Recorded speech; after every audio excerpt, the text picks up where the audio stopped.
There is kind of a stigma surrounding, I think, parent caregivers and being able to say, I love him or her so much, but it is really hard and I really need help. A woman in West Olive on a mission to bring support and resources to caregivers of special needs children.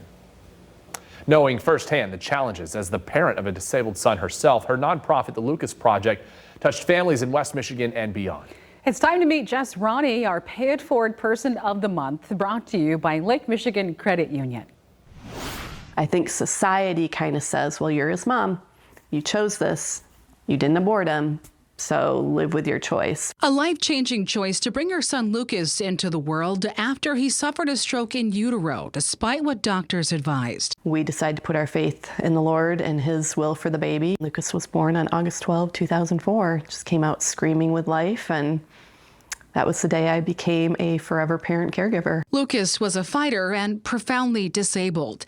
Years of ups and downs followed as he grew, with Ronnie adding 2 more children and losing her husband to brain cancer. But after remarrying a widower, blending families, and having 1 more child together, Ronnie was determined to follow through on a commitment also birthed that day. I remembered when Lucas was born how I had promised him that I would one day start a nonprofit in his honor, always thinking that the nonprofit would help the children. But as we were struggling so horribly as caregivers, I realized that the children are only as healthy as the caregiver.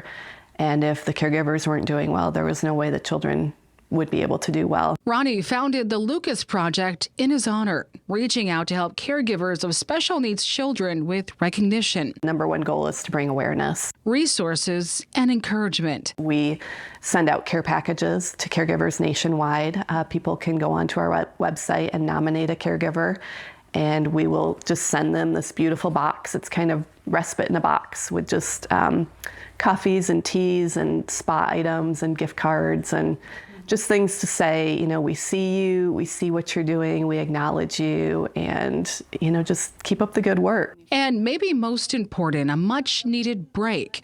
Ronnie says they're working to open an in-person respite center with the goal of after-school and day programming for kids and young adults. The world is not made for families like ours, and we just isolate more and more within our houses, exhausted, anxious, stressed, because nobody sees us.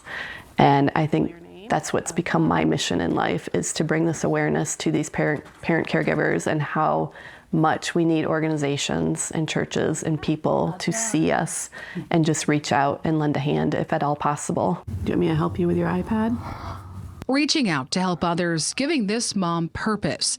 In a life filled with never-ending to-dos and the challenges of being a caregiver, Ronnie has no regrets. I think every parent recognizes that when I give birth to a child, it's going to be difficult. There's going to be difficulties, joys, triumphs, the whole gamut of experiences. I absolutely own my choice. I'm thankful for my choice, but yet we still need more support and resources, and communities need to rally around these parent caregivers.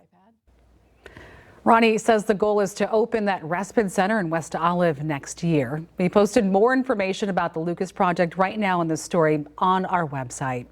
That's also where you can go to nominate someone to be featured. If selected, they could win a $550 prize.